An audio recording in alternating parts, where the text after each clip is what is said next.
مکرم مہمان خصوصی، عزت مآب سیکریٹری صاحب، پرنسپل صاحبان، ہیڈ مسٹریس صاحبہ، اساتذہ اکرام اور پیارے بچوں، السلام علیکم ورحمۃ اللہ وبرکاتہ۔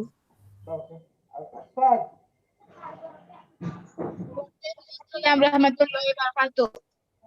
خدائے وحدہ لا شریک کا بے پایا فضل و کرم ہے کہ اس وبائی دور میں آن لائن کے ذریعے اس کلاس کے انعقاد کی سعادت بخشی۔ یوں تو کارگاہ عالم میں تہذیبی، تعلیمی، ثقافتی مجالس کا انعقاد ہوتا ہی رہتا ہے،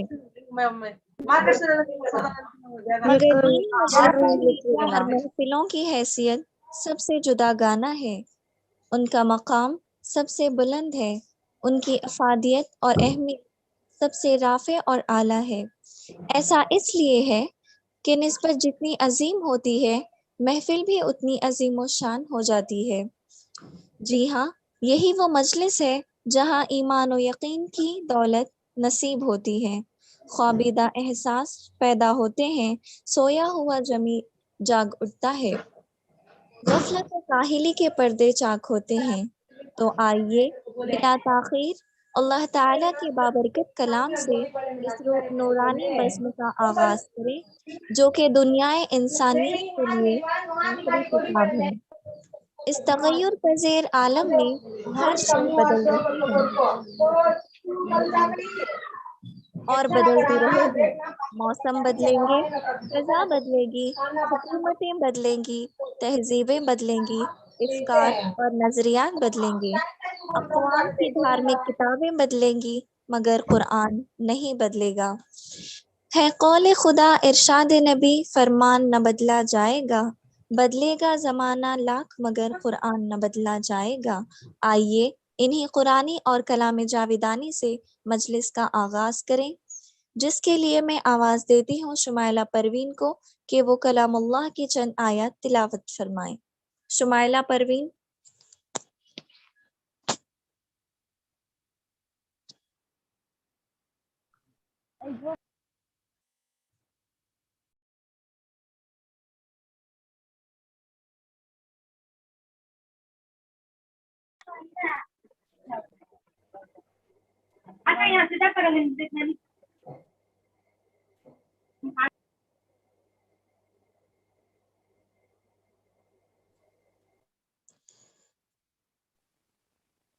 میں قرأت کے لیے آواز دیتی ہوں شمائلہ پروین کو کہ وہ کلام اللہ کی چند آیات تلاوت فرمائیں۔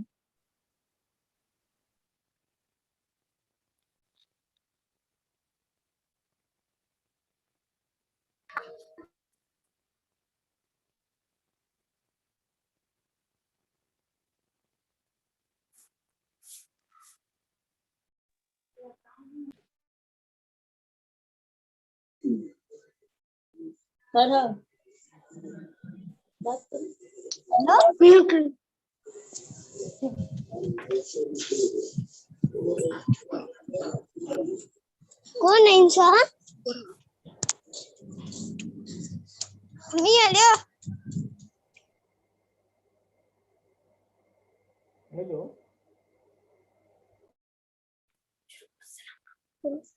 السلام علیکم ورحمۃ اللہ وبرکاتہ۔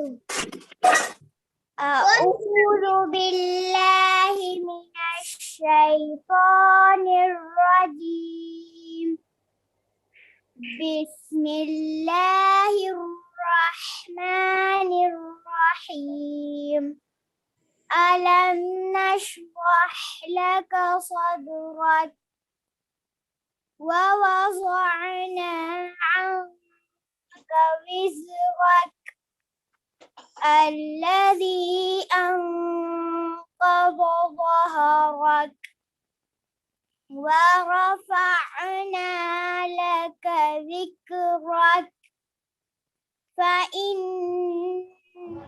مع العسر يسرا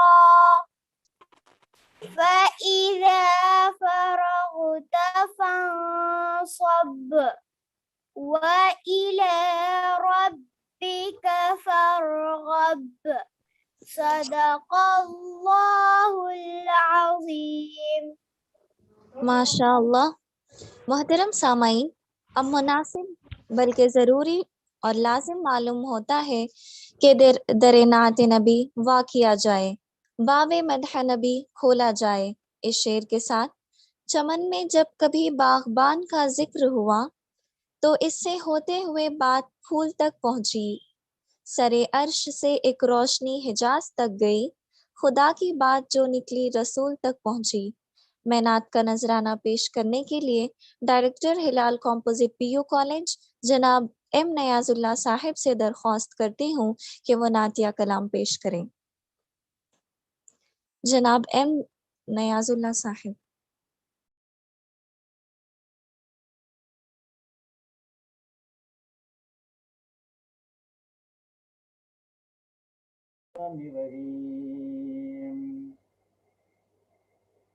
اللهم صل على سيدنا محمد النبي الأمي وعلى آله وأصحابه وبارك وسلم.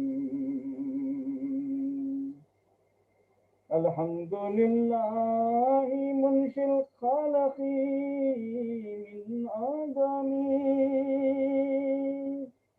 ثم الصلاة على المختار في الخدم. مولاي صل وسلم دائما أبدا على حبيبك خير الخلق كلهم.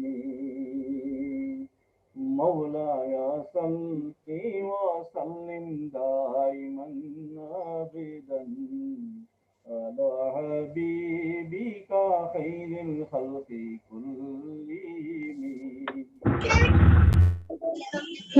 محمد أشرف العرب والعجم محمد خير من يمشي على قدمه. ابھی سمجھ نہیں آتا ماں. وسلم دائما أبدا على حبيبك خير الخلق كلهم. السلام علیکم. معذرت کے ساتھ سر آپ کی آواز نہیں آ رہی سر، فون تھوڑا نزدیک سے پڑے تو مہربانی.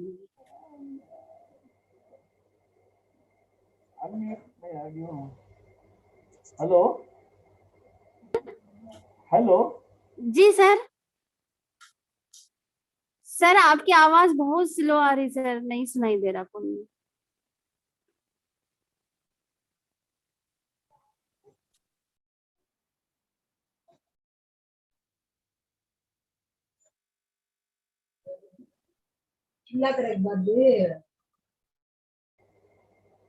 ہیلو. جی سر پڑھیے سر، تھوڑا فون نزدیک رکھے تو آواز اچھی آتی ہے، آواز صاف نہیں آ رہی تھی سر. شروع کریے سر.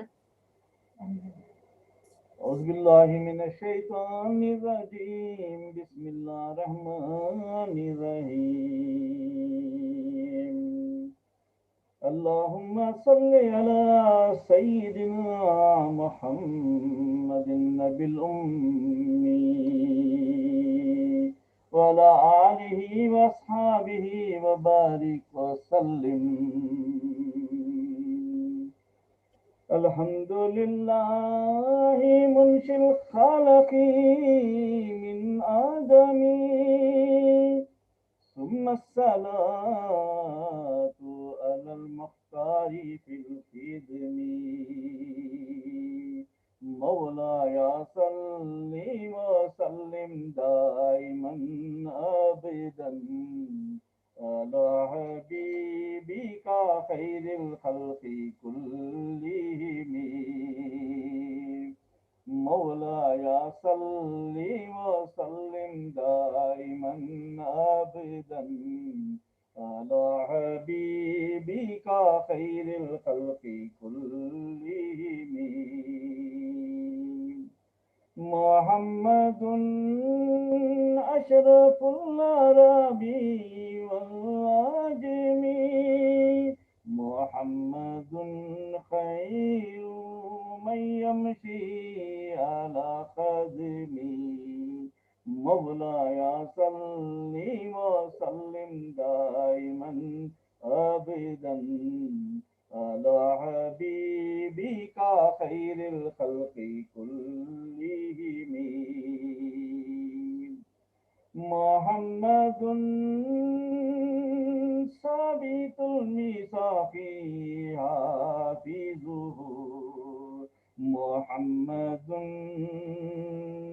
طيب الأخلاق والشيم مولاي صل وسلم دائما أبدا على حبيبك خير الخلق كلهم محمد سيد الكونين والثقلين محمد سيد الكونين والثقلين والفريقين من أرب ومن أجم مولاي صل وسلم دائما أبدا على حبيبك خير الخلق كلهم نبينا الأمير النهي فلا أحد أبر في قولي لا منه ولا نامي مولاي صل وسلم دائما أبدا على حبيبك خير الخلق كلهم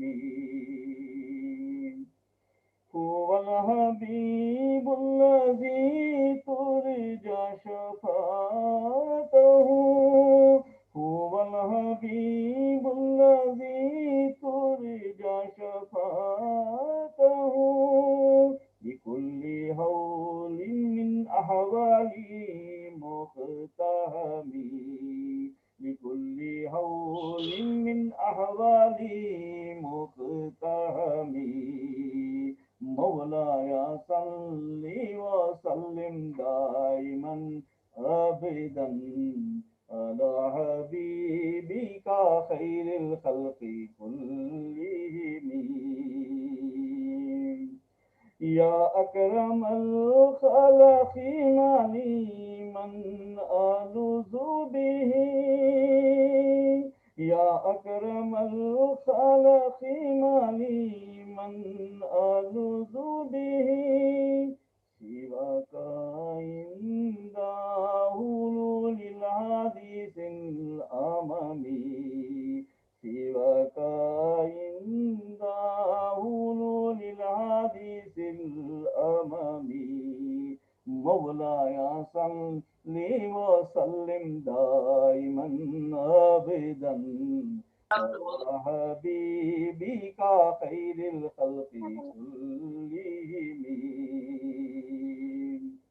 يا ربي بالمصطفى بلغ مقاصدنا يا ربي بالمصطفى بلغ مقاصدنا فاغفر لنا ما مضى يا واسع الكريم فاغفر لنا ما مضى يا واسع الكريم مولاي صل وسلم دائما أبدا على حبيبك خير الخلق كلهم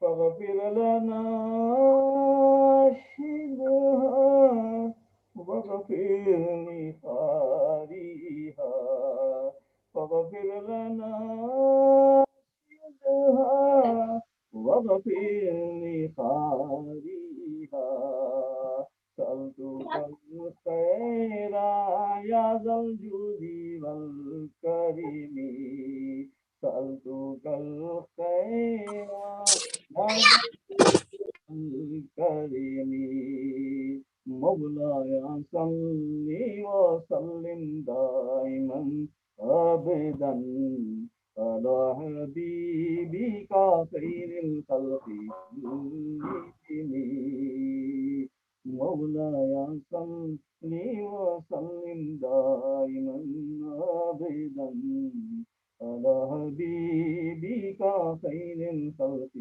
كلهم